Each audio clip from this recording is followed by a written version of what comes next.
Welcome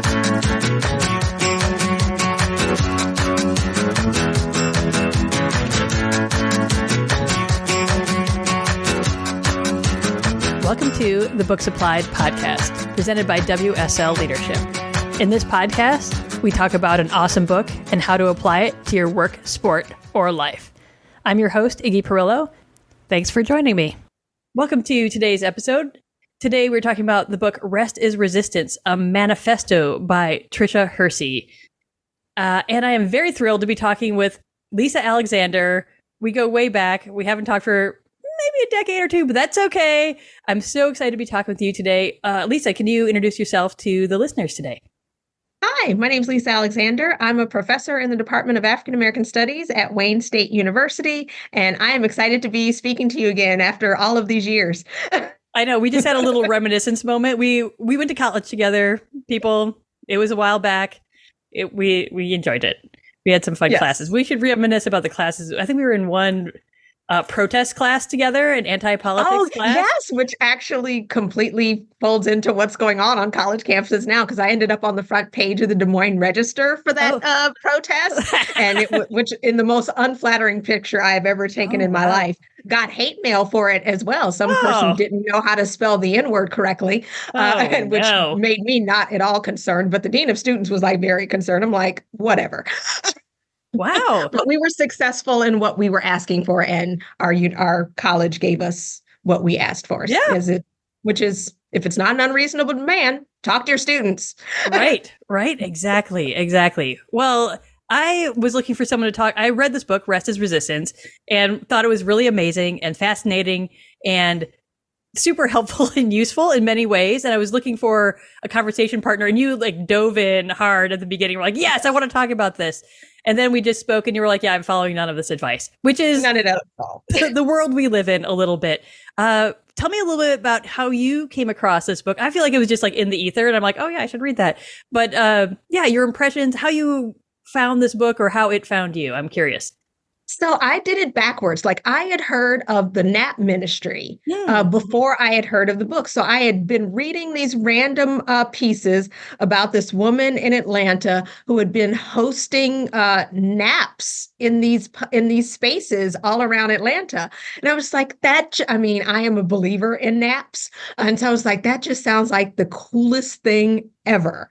And when the pandemic hit, I got on Instagram because I wanted to participate in D-Nice's Club Quarantine and like dance to music so I didn't go stir crazy. And the algorithm, one of the times it gets it right, actually suggested the NAP ministry. And I was like, yeah, let me follow it. And I guess her book was coming out at around that time. And so she was publicizing it on her Instagram page. I was like, okay, yeah, let me order this, because she knows something. She knows we need to all slow down. And so I ordered the book and read it. And I was like, oh my, like this should be transformational. And of course, as an academic, I, again, am following none of the advice. I try. Like, I have been taking naps when I get tired. But, this idea of like understanding that, if capitalism has its way, it will run every single last one of us into the ground without a care. And we really do, for our own mental health and physical health, have to really figure out ways to not let that happen. And she even says in the book, she's like, I'm not going to tell you steps on how to do that because everybody is different. But you've got to figure out ways to unplug. Like, she is very big about, periodically disconnecting from social media, because it is not helping in any way, shape, or form. Right. And she's totally right. And again, not following the advice at all, but figuring out ways to rest your mind and your body. Because it's not just about naps. And, that is kind of the baseline. That's the entry level, which is why I'm still there. But, taking moments to just sit down and daydream. And I was like, what a radical freaking concept. Yeah, right. Which, can help your, if you're worried about something or thinking about something. I don't know why that happened, like that can help clear your mind and give you space to think more deeply about things and to connect with your body as well. And just understanding the kind of historical trajectory of how capitalism, particularly in the United States, is deeply intertwined with anti-Blackness, and how, this country was built on the labor of Black people, and we still have this narrative that somehow Black people are lazy. And she's like, right? Are you kidding me right now? Right.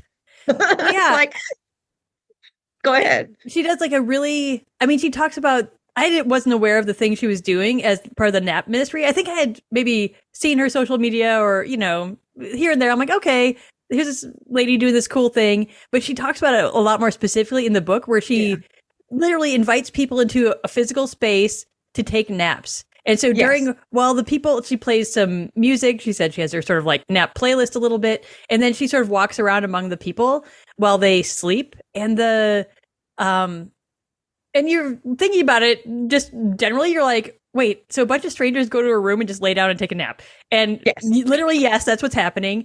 And she talks about how the people then afterwards are like, that's like the only time I felt like, I think some people say like, I felt safe to actually sleep and let go in that space, because I knew someone was sort of watching over me a little bit. I knew that this was an okay place to like really disconnect, in that like mentally from the world around you, because I think not everyone has that sort of that level of safety feeling, that sort of to sleep. And it is strange that it's in public. But then if you think historically, like, oh yeah, it makes sense that humans, if we are near other people, we know someone is watching over us, so we can rest more. Like, we are social creatures. We are sort of have this more subtle or subliminal, kind of wiring to be aware of people around us, threats, blah, blah, blah, who cares? But also aware of safety and protection around us too, in a way. So just her describing these spaces made me jealous that I haven't been to one. Yes. But also that she created this, and then it was so revolutionary for the people that showed up. And so this is sort of the genesis, I think, of where this book sort of came from, is the NAP ministry. And so creating these spaces for people to rest in that way. And exactly like you're saying, not everyone has time, space, the security, the location, the quiet for a nap, or, that kind of type of thing. But there are so many other ways to rest. I mean, this book is about rest. And as resistance. I think you already touched on that, how rest is a radical notion in the world. Do you have more, tell me more about your thoughts on the resistance side of rest? Yeah, because she talks about this idea that we, the majority of us think we have to earn rest, or we need permission to rest. And she's just like, no, that's not how any of this works. Like, you just being a human being are entitled to rest. And it's like, when you read that on the page or even say it out loud, you think like, you've never heard it said that way before. Because again, it's like, you will say to yourself like, oh, I will, take a nap after I do X, Y, and Z, because then, I've done what I need to do. But it's like, no, if you're tired, sit down.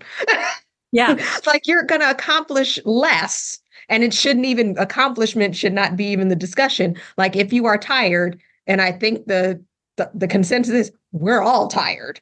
Is that like, just take a moment for yourself, because you're likely exhausted. And she talks about, like, after some of the events in the NAP ministry, like, people would come up to her in tears. Like, they were just like, it just poured out of them. Like, they were just so relieved to have that, little 10, 15, 20 minutes of just not having to do anything or be anywhere or even like think necessarily, and just how revolutionary that is, and just how freeing that is, which is an indictment of, again, she's big on capitalism and American society, that, grown folks are like, oh, I don't deserve to rest.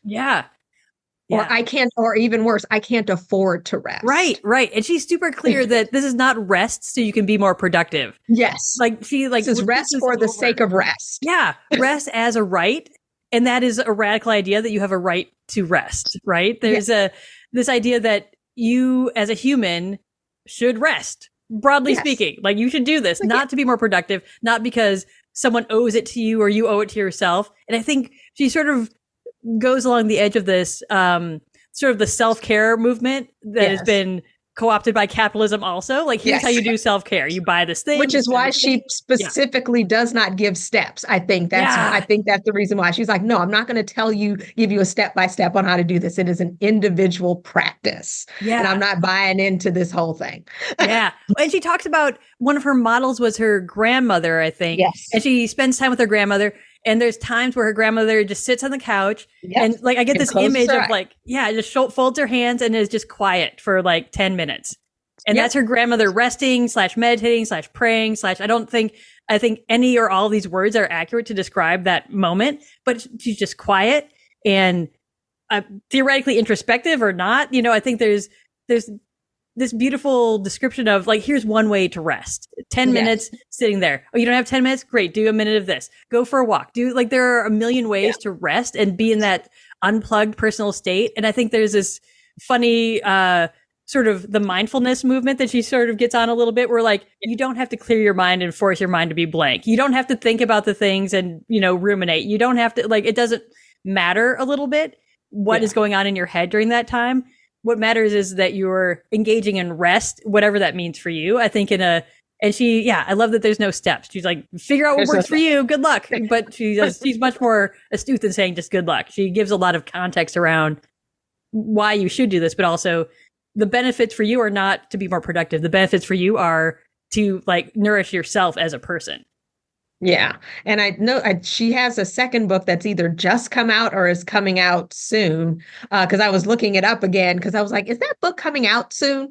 It says it was available on April 25th. So it looks like it's out already. The Rest Debt, 50 Practices to Resist Grind Culture, which as soon as I get home and not rest like I'm supposed to, I will probably go order that. That's great.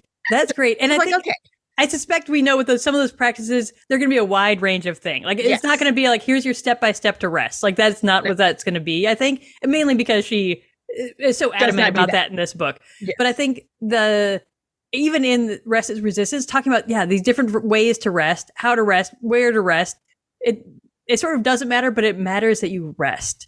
And I think that's like the message we get over and over and over through this book in a way that's kind of hypnotic. And you're like, oh yeah, I should rest. And just reading about napping makes you want to take a nap. I think just like reading about yawning makes you yawn or whatever. But I'm like, I found this to be, when I was reading this book, I'd read it in the evenings. I'm like, it took me forever to read it because I would get sleepy and just go to bed. Yes. Like every time I was reading it, I'm like, which I think she would approve of. Like, go to bed.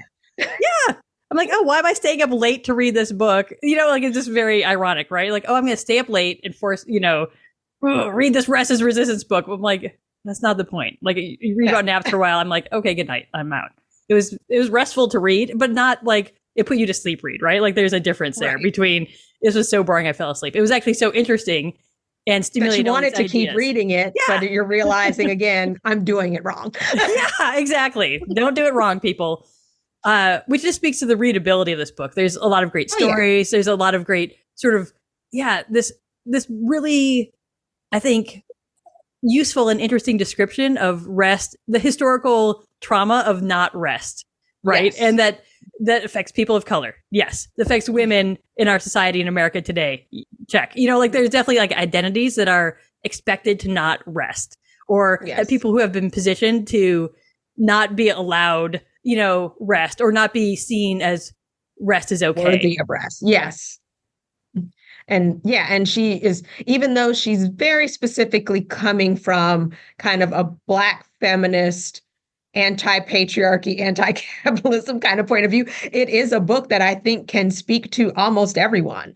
Because I think we've all had these moments, particularly, because again, we're all working too hard and we're on social media entirely too much. And it's literally rewiring our brains. And it's like, how do we pull away from that? And it's like, rest.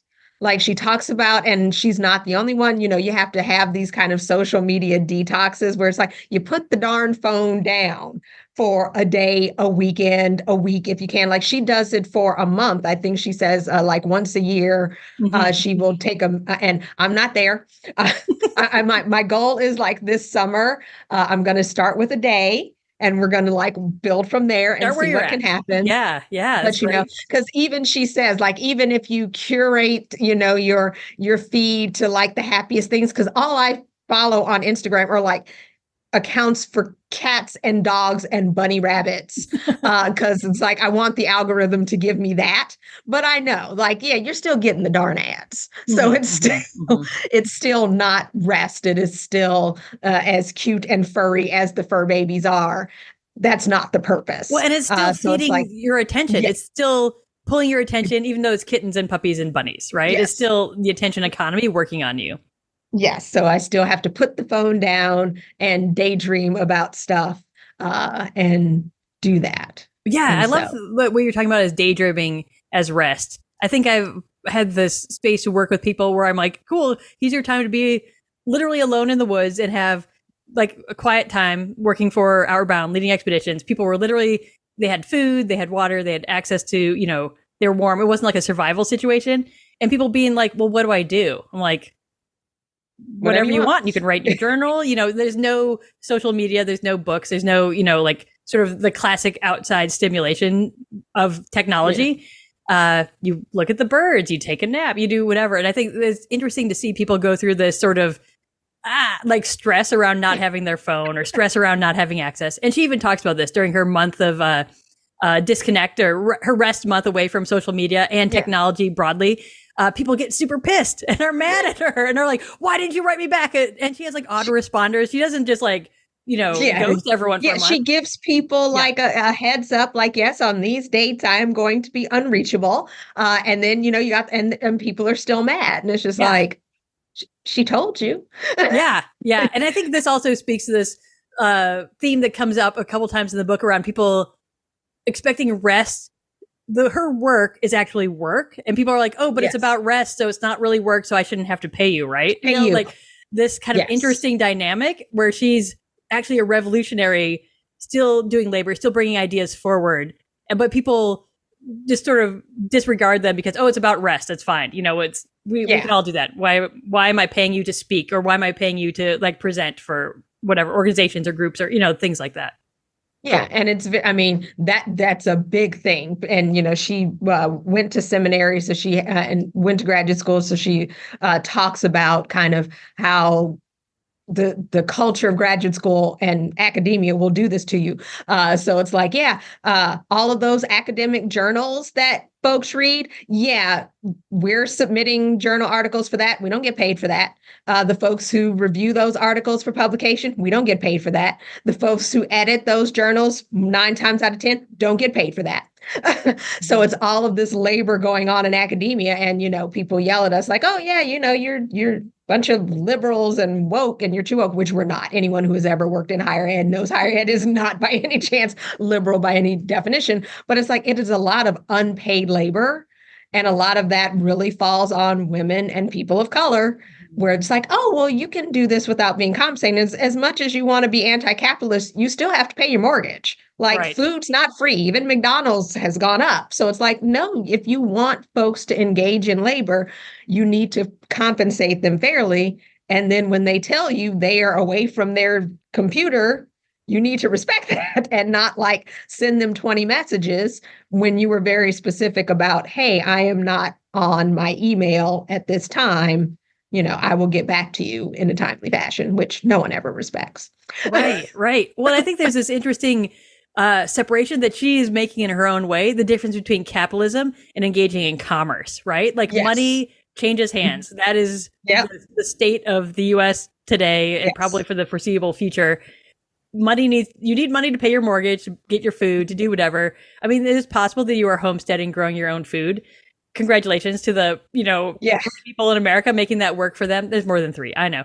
But I think the reality for the majority of us is we need money. And so and she had people pay for her nap sessions, right? Like this wasn't just like a free for all where anyone could just come in and take a nap. Because she had to rent the space. And she had the blankets and all of the stuff that she contributed. But it's like, space literally isn't free. Even though I think the first time she did it, the person who owned the space did donate it, because that was kind of the purpose, to get people into this space and to know what could be done with it. But yeah, you have to rent these spaces. Yeah. Like even if you go out into a park somewhere, it's like, yeah, sometimes you have to like make reservations for that. If like you're in a national park, or you have to figure out, okay, well, if we're in an open space, because I think she did some of these in open spaces, it's like, yeah, you have to figure out literally how to keep people safe in those Yeah. spaces. And it's Yeah. like, all right, you need a few more blankets, and where's the bug spray?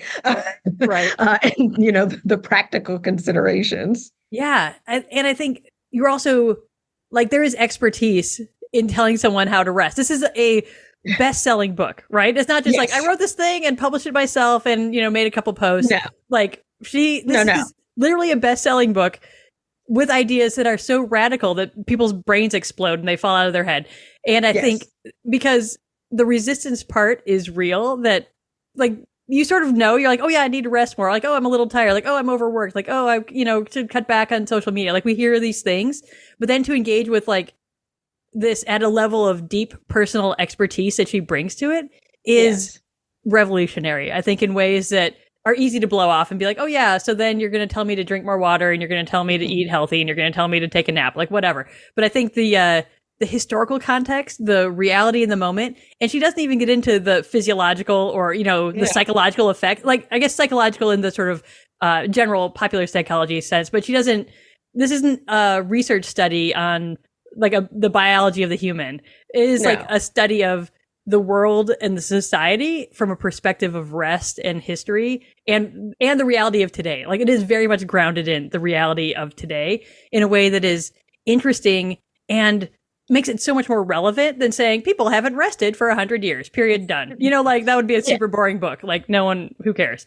But the expertise she brings is super fascinating, I think. Like in addition to the message she's delivering, like the deep, she talks about these other books she's read and these other, like her research that went into creating the NAP ministry, I think broadly, doing her work for her divinity school work, like her graduate school work is fascinating. And I think the combination of these with her lived experience speaks to, I am not a person of color, but I'm like, oh, I get it. Like I see what you're saying about this history, and I can relate to the pressure to be always active, always doing, always producing, whatever that means in this capitalist society.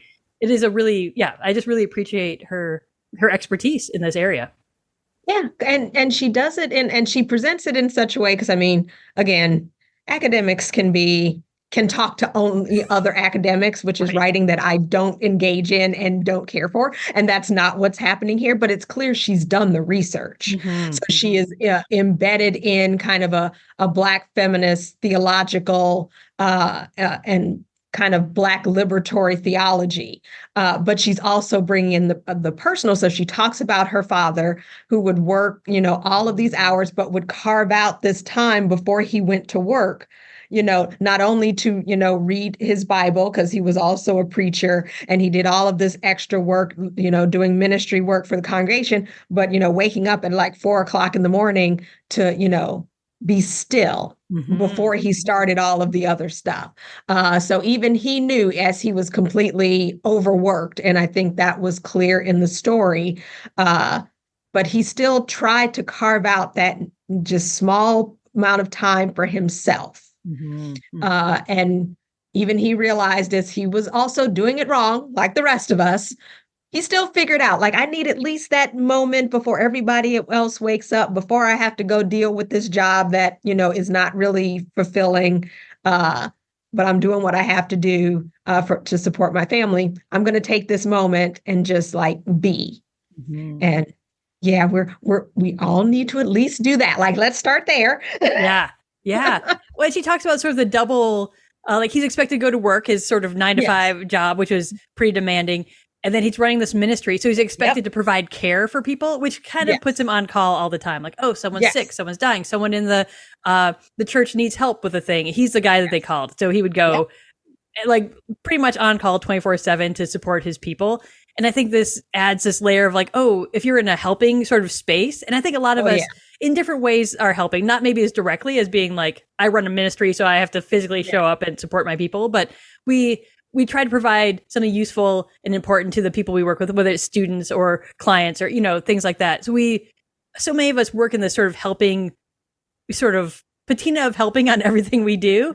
And that makes us, I think, for me specifically, makes me feel like, oh, I need to be available to my people. Like I need to be accessible to my people. I need to be, if someone reaches out to me, I need to get back to them pretty quickly. I am not like I'll respond within 10 minutes kind of person. And I have definitely seen this beautiful autoresponders on a couple of friends that say like, hey, I'll get back to you within a week, maybe. And I think, you know, like there are things like that, like ways to sort of create space for yourself. But I think the deeper work is personally on the psychological side to be like, oh, I don't need to necessarily respond instantly, or I need to be clear about what I'm going to respond instantly to versus what doesn't need that sort of immediate response, because I view myself as someone that's thoughtful and caring.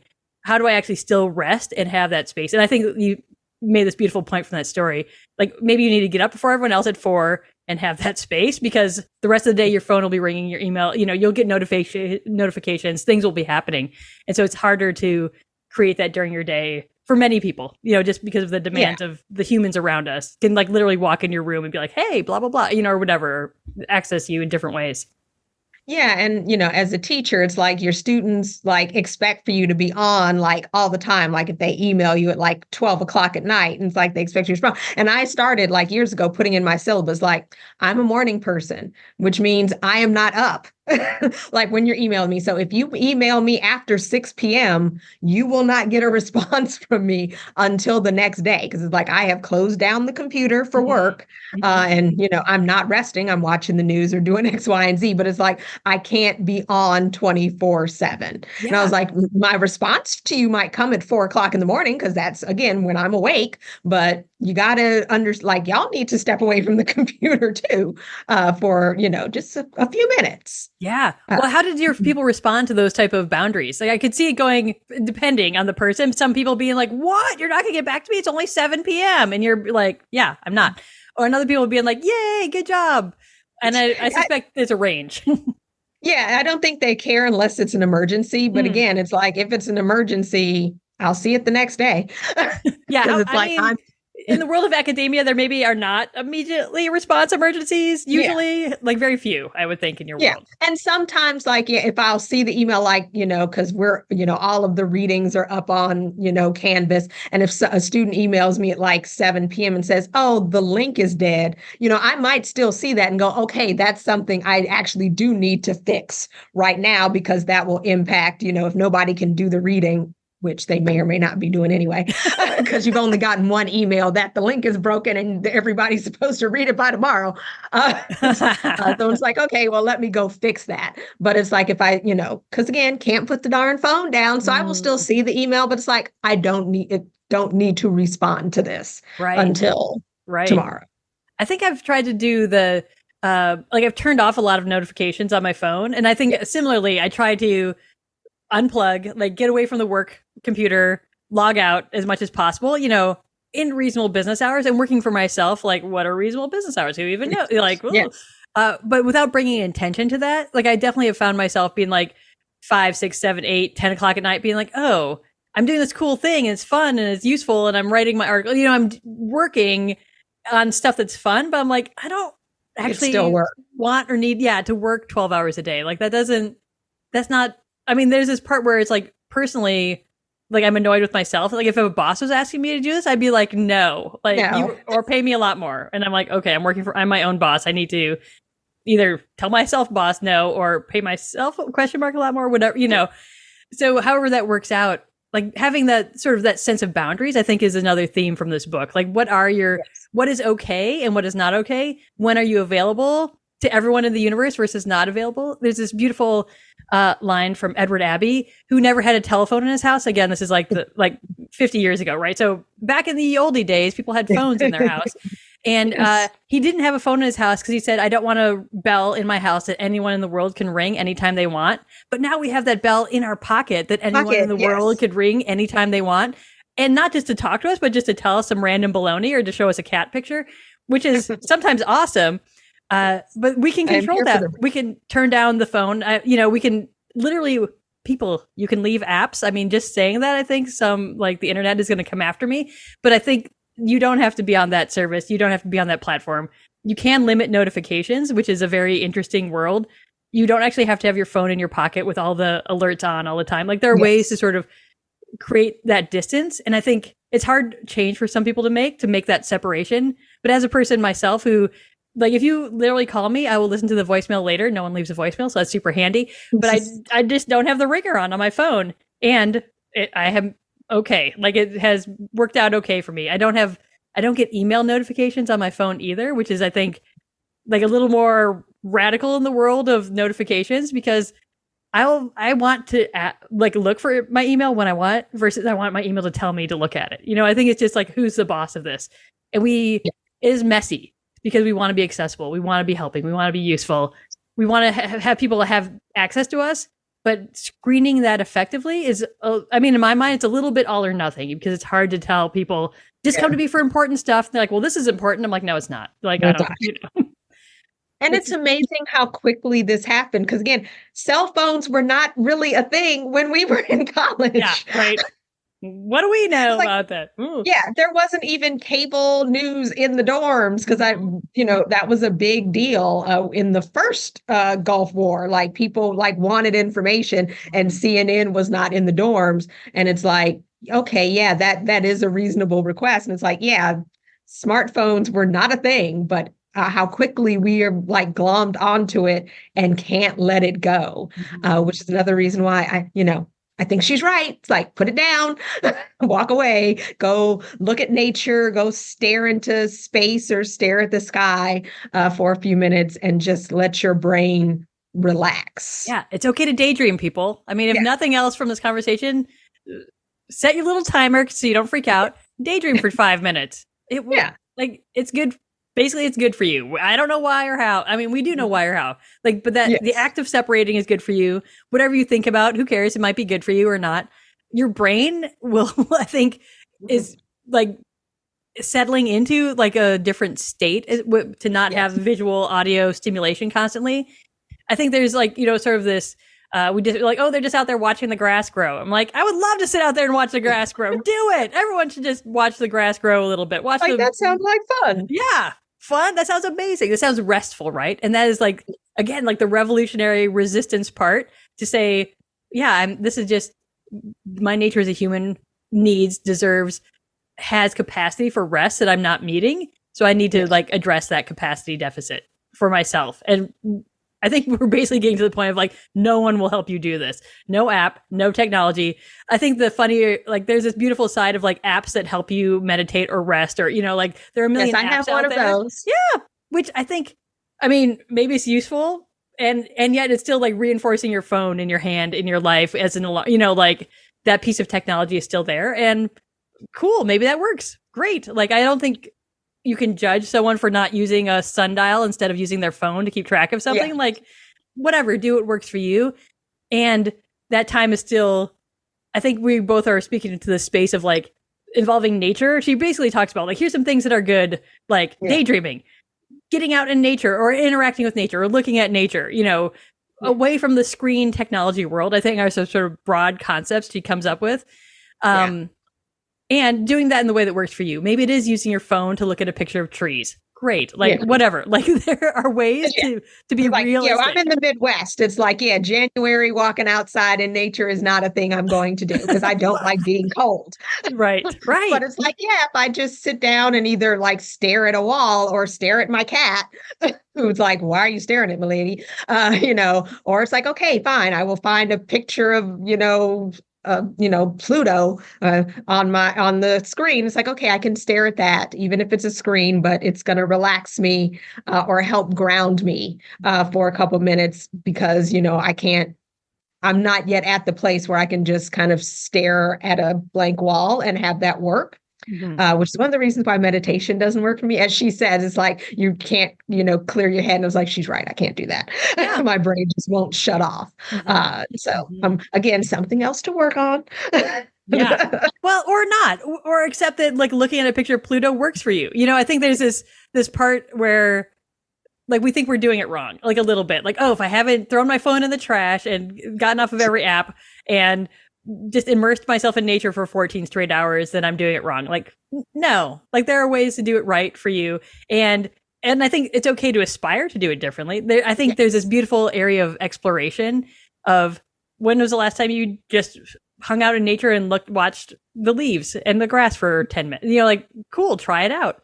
And I think you actually just made this great distinction between, I don't even know now. It's like, it's too fast through my brain, but like, it's okay to just settle into yourself and not have an agenda and to be grounded. Oh, this is what you said, being grounded, like grounding within yourself can happen in a lot of different ways. And that is different than I need to like physically sleep. If I'm not sleeping, like if I don't pressure myself to sleep, like that sort of makes no sense, right? A lot of tension around trying to sleep. And yet we have apps and our phone tracks us and our watch tracks us, telling us how well we slept. Like we can commodify a lot of our like sleep quality, all these different things. But what about grounding in yourself? I love that as a description of like sort of one of the avenues of rest that we ignore a little bit. Like when and how do we make space to, be grounded in ourselves? I think that's a beautiful perspective on this work. Yeah. And one of the things she talks about, and this is something that I actually do sometimes, like just standing in the shower. Like you've done everything you need to do in the shower, but you're just going to stand there with the water that's probably entirely too warm and just stand there for a minute or two. And it's like, the water company is going to get their money anyway, so let's use this. And it is relaxing. Some people like baths. I'm more of a shower person, but it's like, if you just sit there in water, that counts as nature.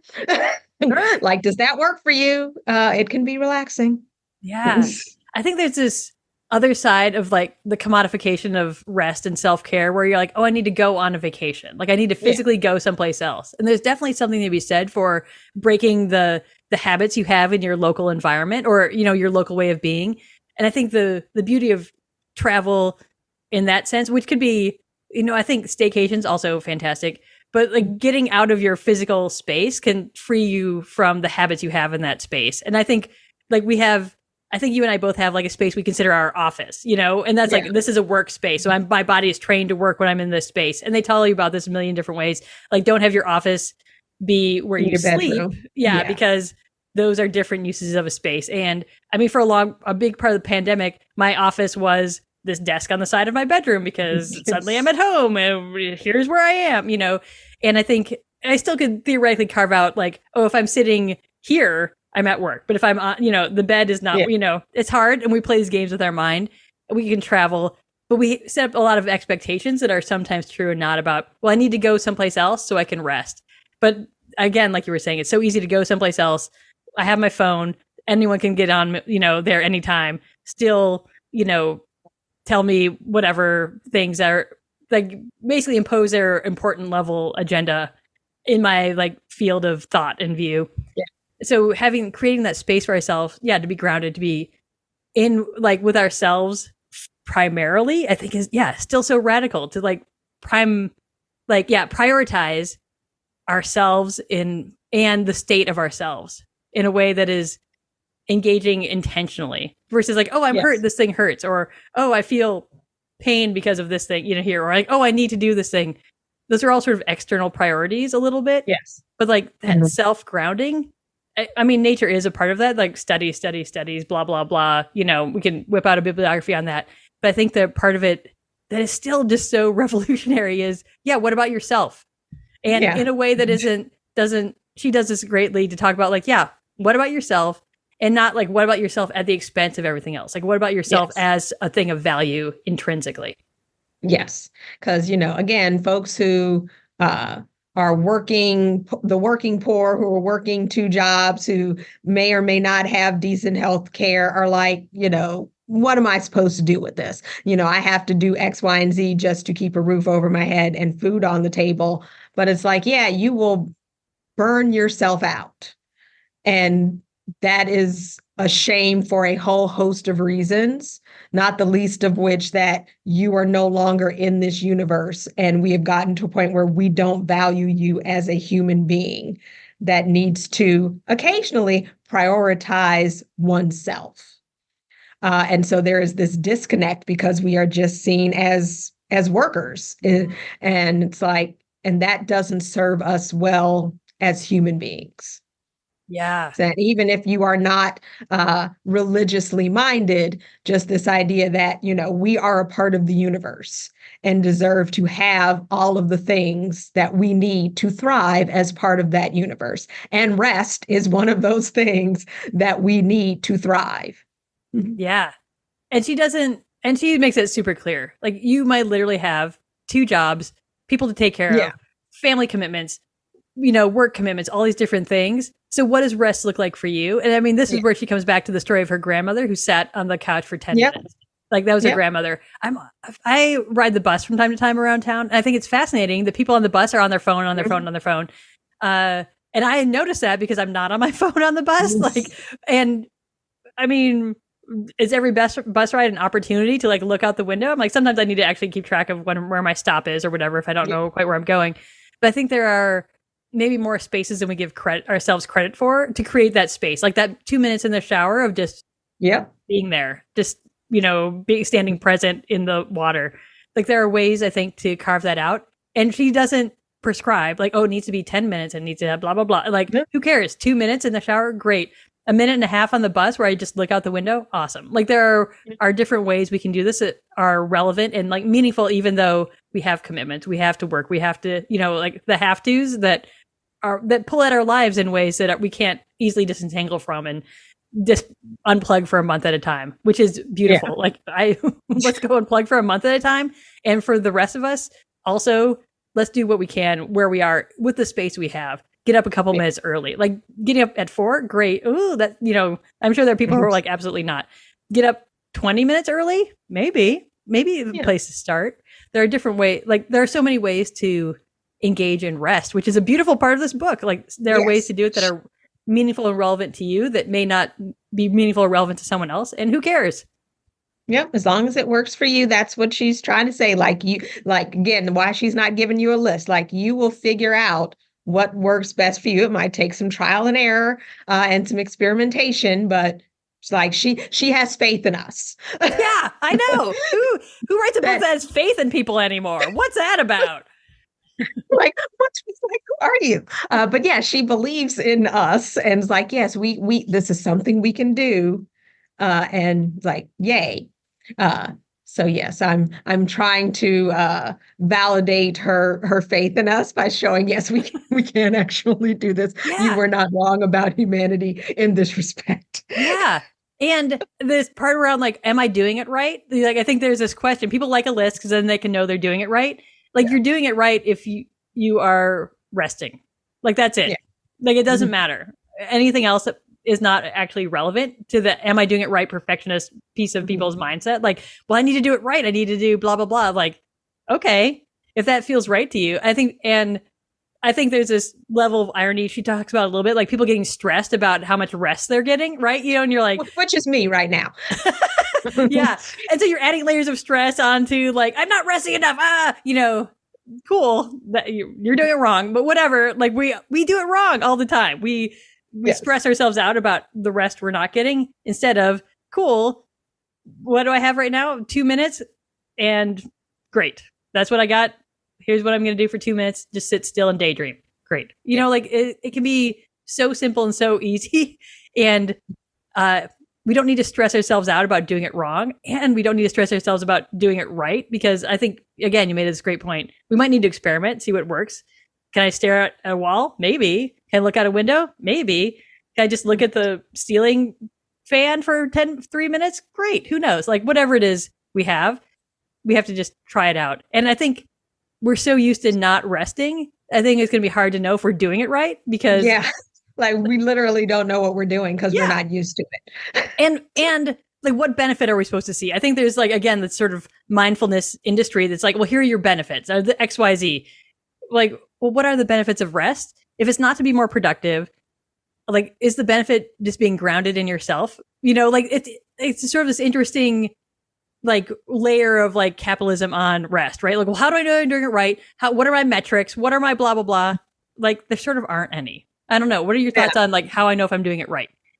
Yeah. And the thing is like, and I think and I remember she brings this up, is like, we used to understand this because we used to have nap time when we were in elementary school. Like, we understood that naps were important. And then we kind of lost that. And so it is telling that now we're like, we should probably go back to that, not just for the young people. Yeah. Because it's like, yeah, for them, it's like, all right, they have all of this energy, which is why we used to have recess, which we don't have anymore. And I'm like, oh God, I could never teach babies because I'm like, oh no, I have no problems trying to teach the adults. And then we had nap time because it's like, yeah, the babies need rest. And it's like, yeah, so do the adults. Yeah. We are unfortunately not in a siesta culture here in the US, which is unfortunate. And other countries understand this too. Like, yeah, you should take a couple minutes or an hour in some places and like recharge your batteries.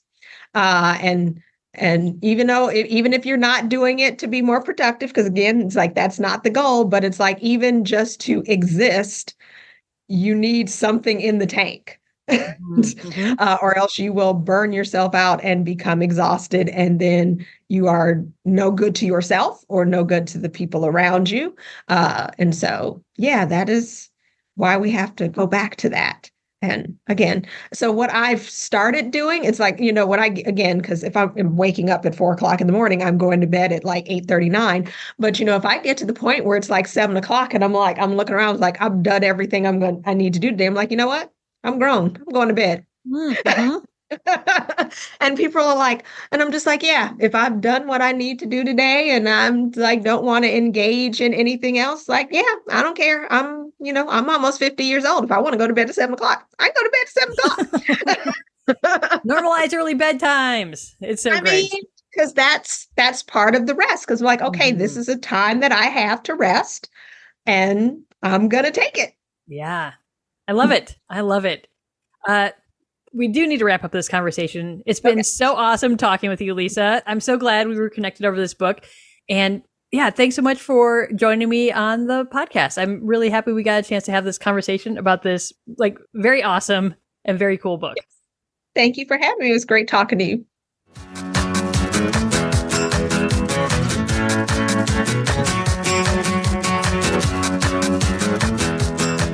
Thanks for joining us for this episode of the Books Applied podcast. I hope you enjoyed getting to know a new book and learning how to apply its ideas to make your work, sport, or life a little bit more awesome. For more leadership education related content, including conflict management checklists, invitations to a fun free lunch that happens monthly, upcoming classes, webinars, and mastermind groups, please head over to wslleadership.com. Thanks, and have a great day.